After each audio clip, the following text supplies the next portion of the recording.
Hello, my name is Ivan, and welcome to the channel. Today, I'm here to tell you 4 tips that you should know before writing a rock song, and I'm sure that these tips will help you write better songs. Before we begin, please don't forget to subscribe to the channel and hit the like button. Now, let's move on with the logo.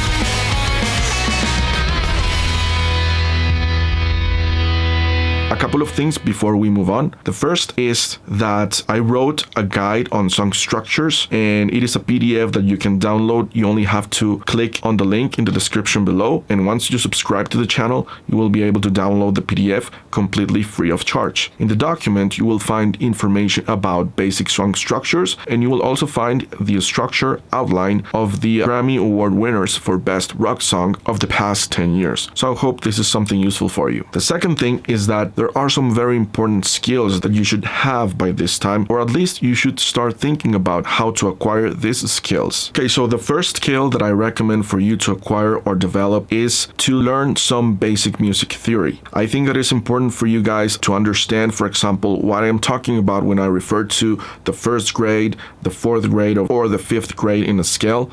I also think it is important that you are familiar at least with the major scale, the minor scale, and the pentatonic scale, which also has some variations, but at least with the basic pentatonic scale, I think it is important you learn about these scales. The second skill that I also recommend you to develop up to this point is to be able to, by ear, figure out a song, at least the main chords of a song, not necessarily the solos or every single detail, but at least the main chords of a song. With these 2 skills, I'm sure that you will be able to take the most out of the 4 tips that I'm going to share with you today. Now, let's move on with the 4 tips, and here they are. The first tip that I'm going to give you is try to learn as much as you can about recording and mixing. And the reason for it is that if you know these elements beforehand in your songwriting process, that is going to help you project better the song that you're envisioning.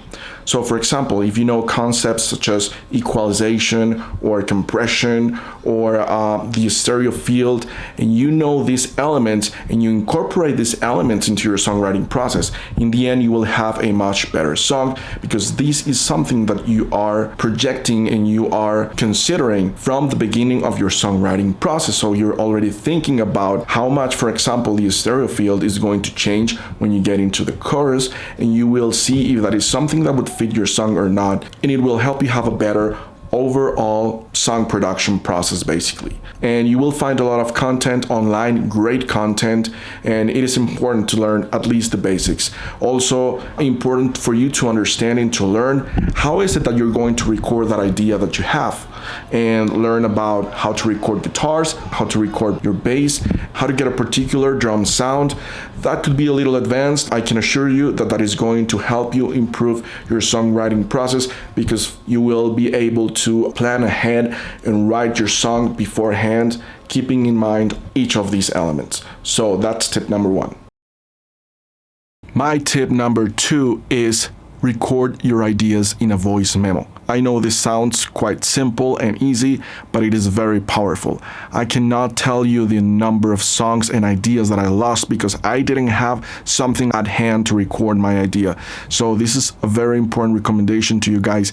Make a habit out of it. We carry our cell phone all the time, so every time an idea comes to your mind, record a voice memo. You're not going to regret it. You will have that idea to work on it later on. Now I have a lot of ideas in my cell phone, and I can decide which ones I want to use and make better songs, because I didn't lose those ideas, and ideas come to you in the less expected moment. So making a voice note and making a habit out of it is going to help you a lot, and it is going to save you in the most unexpected circumstance when that great idea is going to come to your mind. So tip number 2 is voice memos. The third tip is to analyze your favorite songs. Just take a listen of the songs of your favorite artists and figure out what is it that makes those songs great. What is that shining part of the song that you like, and why is it that is so cool? For example, you can analyze the intonation of the voice, how it varies throughout the song. You can also analyze the song structure. You can use my guide as an example and see what is the structure that they're using and which are the best parts of the song. The idea is that you start listening to your favorite songs with a new ear. You can also enjoy them, but you can also analyze what is it that your artists are doing to make their songs be great. You can also analyze, for example, are there any rhythm variations throughout the song? You could also analyze the melody. How is the melody behaving? What's the sonic character of the song? Is it constant? Or does it change? For example, are the verses softer than the choruses? Do they use more instruments? You'll find, for example, in rock music that a lot of times during the verse, you will only hear the drums, the bass, and the vocals. That's something that's pretty common, and there's a reason for it. And you will also find that the chorus of the song is usually a wall of sounds that incorporates the main vocals and secondary vocals, instruments, synthesizers, and the intention of all of it is to make it sound huge and great during the chorus. Now, one last thing that you should analyze in your song is how the artist is using that special ingredient that is going to be our fourth tip, which is contrast. That's it. Contrast is our fourth and last tip. So what's the deal with contrast? Contrast is very important because that is going to make your song more pleasant to the ear of the listener. When I'm talking about contrast, I refer to contrast in rhythm, for example.